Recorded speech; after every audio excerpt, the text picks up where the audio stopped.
Hindenburg एक बार फिर आया है अपनी रिपोर्ट लेकर, और इस बार किसी बड़ी कंपनी के खिलाफ नहीं बल्कि सेबी के चेयरपर्सन मधावी बुच और उनके हस्बैंड धवल बुच के खिलाफ। जैसे पिछली बार हिंडनबर्ग ने बताया था कि कैसे गौतम अदानी दो फॉरेन कंपनीज के थ्रू इंडियन स्टॉक मार्केट और अपनी कंपनी के शेयर में इन्वेस्ट करके आर्टिफिशियली अपने स्टॉक का प्राइस बढ़ा रहे थे, और इस खबर के बावजूद सेबी ने कोई भी एक्शन नहीं लिया। क्योंकि अब रिपोर्ट आ रहा है कि उन्हीं दो कंपनीज में मधावी बुच और उनके हस्बैंड ने इन्वेस्ट करा था, इसलिए मधावी बुच ने अदानी के खिलाफ कोई भी एक्शन नहीं लिया। आज हम हिंडनबर्ग की रिपोर्ट को डिकोड करेंगे। हिंडनबर्ग ने डायरेक्टली सेबी के ऊपर इतना बड़ा इल्जाम क्यों लगाया, इसमें उनका क्या फायदा, एंड फाइनली मधावी बुच का क्या रिस्पॉन्स था। बात है जनवरी 2023 की, जब हिंडनबर्ग अचानक से एक रिपोर्ट लाता है जिसमें अडानी ग्रुप के किच्चे चिट्ठे लिखे थे। इस रिपोर्ट के बाद अदानी ग्रुप इतना नीचे गिर गया कि अब तक उस प्राइस तक नहीं पहुंच पाया। हिंडनबर्ग की रिपोर्ट में सबसे सीरियस एलिगेशन यह था कि अदानी दो ऑफशोर कंपनीज के थ्रू इंडियन स्टॉक मार्केट में और अपनी कंपनी के स्टॉक में इन्वेस्ट करके स्टॉक मैनिपुलेट कर रहे थे।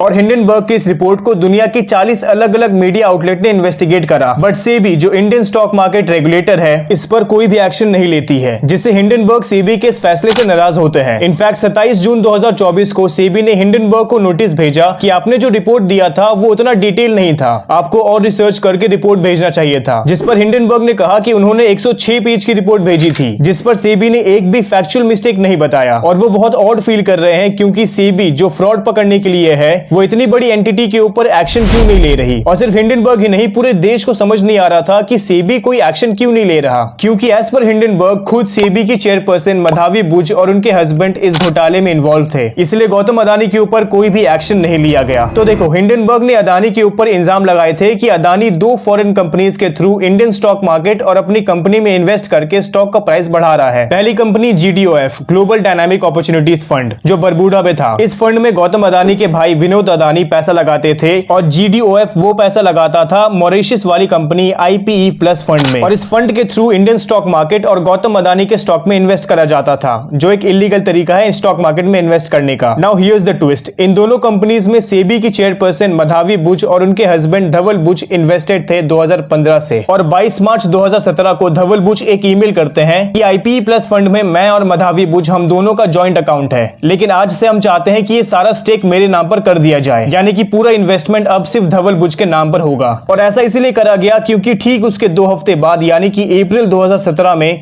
मधावी बुच सेबी की as a whole time member बनने वाली थी, और कोई भी कॉन्फ्लिक्ट ऑफ इंटरेस्ट ना हो इसलिए धवल बुच ने पहले ही IPE फंड का कंट्रोल अपने हाथ में ले लिया। सिर्फ यही नहीं, 27 फरवरी 2018 की रिपोर्ट देखें तो मधावी बुच के $8 लाख इन्वेस्टेड थे बरमूडा वाली कंपनी GDOF में, और इस वक्त मधावी बुच सेबी की होल टाइम मेंबर थी। इस पर हिंडनबर्ग ने कहा कि इंडिया में हजारों फंड्स हैं, उन सब में इन्वेस्ट ना करके मधावी बुच ने वो दो ऑफशोर कंपनी में क्यों इन्वेस्ट करा जिसका लिंक अदानी ग्रुप के साथ था। और हिंडनबर्ग मधावी बुच पर इल्जाम लगाते हैं कि अपने पर्सनल इंटरेस्ट के लिए सेबी ने अदानी ग्रुप पर कोई भी एक्शन नहीं लिया। और भी एलिगेशन हिंडनबर्ग ने मधावी बुच पर लगाया। मधावी बुच के हस्बैंड धवल बुच को ब्लैकस्टोन, जो दुनिया की सबसे बड़ी कंपनी है, उसमें as a senior adviser hire होते हैं, लेकिन धवल बुच के पास कोई भी रियल स्टेट फंड या कैपिटल मार्केट का एक्सपीरियंस नहीं है, फिर भी वो ब्लैकस्टोन में as a senior adviser hire होते हैं। प्रॉब्लम ये नहीं है, प्रॉब्लम ये है कि ब्लैकस्टोन इंडिया में बहुत सारी REIT real estate investment trust खोलता है, और इन्हीं REITs को मधावी बुच इंडिया में प्रमोट करती है। वो खुद मानती है कि REIT एक अच्छा इन्वेस्टमेंट ऑप्शन है। तो हिंडनबर्ग को यह कहना है कि धवल बुच के बिना किसी फाइनेंशियल मैनेजमेंट एक्सपीरियंस के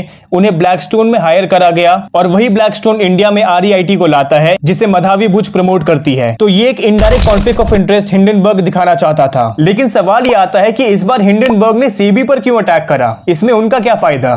हिंडनबर्ग एक छोटा सा ग्रुप है जो स्टॉक की शॉर्ट सेलिंग करके पैसा कमाता है। पहले वो किसी बड़ी कंपनी को टारगेट करता है, फिर उनके फ्लॉज और इलीगल एक्टिविटीज की रिपोर्ट बनाकर पब्लिक करता है, जिससे उस कंपनी का स्टॉक गिरता है और वो पैसा कमाते हैं, जिस तरह से उन्होंने 2023 में अदानी ग्रुप के साथ करा था। बट इस बार उन्होंने किसी कंपनी को नहीं बल्कि एक इंडिविजुअल को टारगेट करा है, यानी कि ये साफ हो जाता है कि इस बार उन्होंने पैसा कमाने के लिए रिपोर्ट नहीं निकाला है, बल्कि रीजन कुछ बहुत बड़ा है जिसके बारे में हमें समझ नहीं आ रहा। हिंडनबर्ग की रिपोर्ट के बाद पॉलिटिकल पार्टीज भी इसमें इन्वॉल्व होते हैं। महाघोटाला सामने आया, ऑफशोर फंडिंग का मामला सामने आया, स्टॉक मैनिपुलेशन के चार्जेस लगे। हिंडनबर्ग ने चार्ज लगाया कि कैसे ऑफशोर से पैसा आता था, स्टॉक मैनिपुलेशन होता था, कैसे राउंड ट्रिपिंग हो रही थी। ये सारे चार्जेस हिंडनबर्ग ने लगाए। तो इसकी जो जांच है वो market regulator security and exchange board of India SEBI को सौंपी गई, क्योंकि मार्केट का रेगुलेटर मार्केट पर आंख रखने का काम सेबी करता है। पर अब जो हिंडनबर्ग रिसर्च पार्ट 2 का सनसनीखेज खुलासा आया है, उसके मुताबिक सेबी की प्रमुख माधवी बुच और उनके पति धवल बुच उन्हीं ऑब्सक्योर बर्मुडा या मॉरिशस फंड में इन्वेस्टमेंट कर रहे थे, जिनके साथ गौतम अडानी के भाई विनोद अडानी का संबंध था। एक बड़ी फेमस लाइन है, मेरा कातिल ही मेरा मुंसिफ है। यहां पर तो मुंसिफ ही कातिल निकल रहा है। जब जब भारत में संसद का सत्र चलता है, तब तब विदेश में कोई ना कोई रिपोर्ट छपती है। याद करिए, बीबीसी की डॉक्यूमेंट्री संसद सत्र शुरू होने से ठीक पहले आई थी। जनवरी में हिंडनबर्ग की रिपोर्ट बजट सत्र शुरू होने से ठीक पहले आई थी। कभी रिलीजियस फ्रीडम की रिपोर्ट आती है, कभी किसानों को लेकर कमेंट आता है विदेश से, तो कभी ग्रेटा थनबर्ग का स्टेटमेंट। ये सारे सीक्वेंस जाके देख लीजिएगा, संसद सत्र के दौरान ही आते हैं। और आज बरबस विपक्ष ने जब संसद सत्र का विषय उठाया तो ये और साफ हो गया कि इसका मतलब यह संदेह बहुत गहरा हो जाता है कि सीमा पार से विपक्ष के कुछ ऐसे तार जुड़े हुए हैं कि भारत के हर संसद सत्र के दौरान एक अव्यवस्था का वातावरण उत्पन्न किया जाए।